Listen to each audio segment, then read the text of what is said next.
and sometimes they ask for a price later. My mum was 18 when she had me. 18, barely an adult herself. Still sitting advanced level exams, still planning a future that looked nothing like motherhood.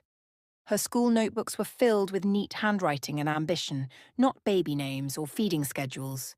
She was supposed to be finishing her A-levels, choosing a university, stepping into freedom. Instead, she found out she was pregnant.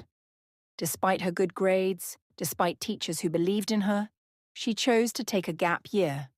Not because anyone forced her to, but because she refused to give me up. She refused to pretend I was a mistake that could be erased. Termination was suggested, pressured even. Raheem didn't want a child. He didn't want responsibility, didn't want her. I mean my mother. He was clear about that. He told her to end the pregnancy as if it were an inconvenience, a bad decision that could simply be undone. She refused. For Raheem, it was fun.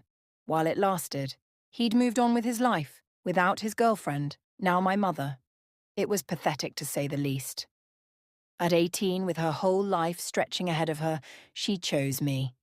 They parted ways quietly after that.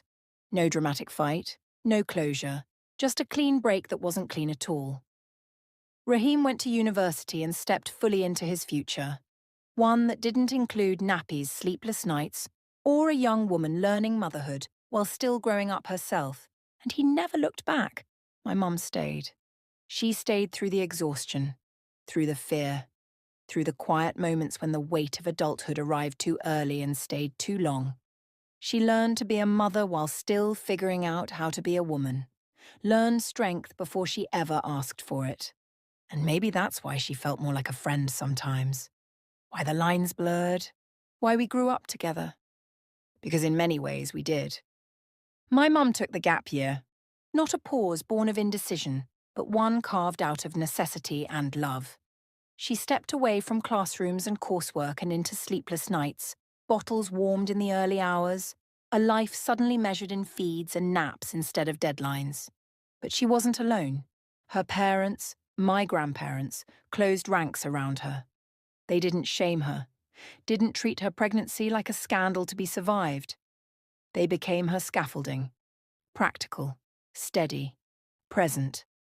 They held me when her arms were tired, reminded her that 18 didn't have to mean abandoned, and quietly made room for a future that had arrived earlier than planned. Their house became a place of rhythm and routine, the soft hum of familiarity.